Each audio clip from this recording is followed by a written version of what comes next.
Mark chapter 2, verses 27 and 28. Then Jesus said to them, "The Sabbath was made to meet the needs of the people, not the people to meet the requirements of the Sabbath. So the Son of Man is Lord even over the Sabbath."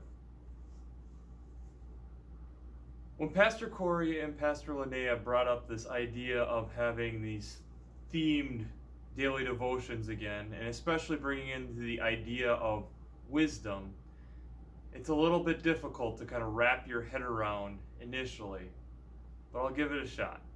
As many of you know, in the middle of September, I got married, and with bringing my wife up to Bemidji meant that my life was going to change. And with her job bringing her back to Phoenix in the middle of October, it meant that there was quite the honey-do list, whether she realized it or not, that she had made.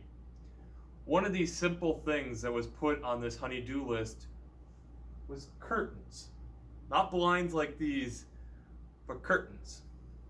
You see, in our bedroom that I've been in for 2 years, there's these blinds that come down, and I had realized over at night that the security light from the apartment building across from mine would come in, and the blinds would block some of that light out.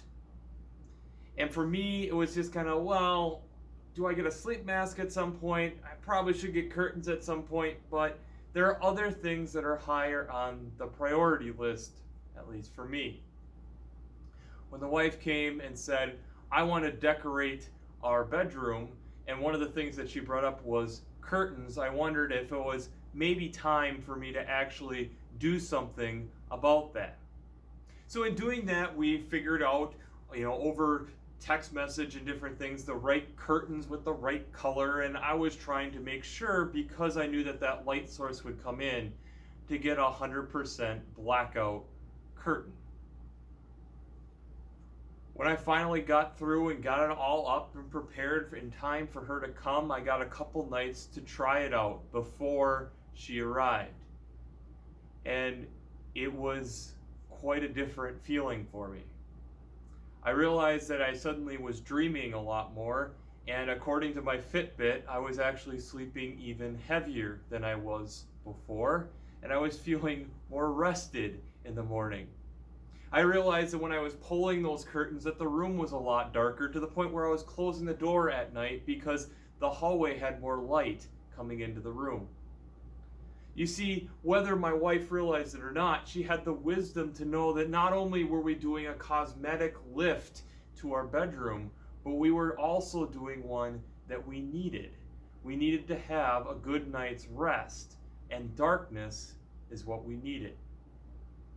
Even science backs this up, as we have learned that blue light from our phones and different things of that nature cause melatonin to be suppressed in our eyes, making it harder for us to fall asleep. It's been something that we have been dealing with for ages. Light makes it hard for us to rest. As I reflect and think about this weird year that we've had in 2020, I've also contemplated, is this Jesus and God telling us it's okay to rest? Because as it's said right here in Mark, which we'll be hearing more of in this upcoming church year, we need rest. And that the Sabbath and the day of rest was put there for us, because we can't maintain the pace. So as I think about and contemplate this as we are entering into this Advent season, is this the rest that we really needed? Because in a lot of ways, I think it is. This is Tyler, the Director of Youth and Family Ministry here at First Lutheran Church. This has been your daily devotion for day 2 of Advent.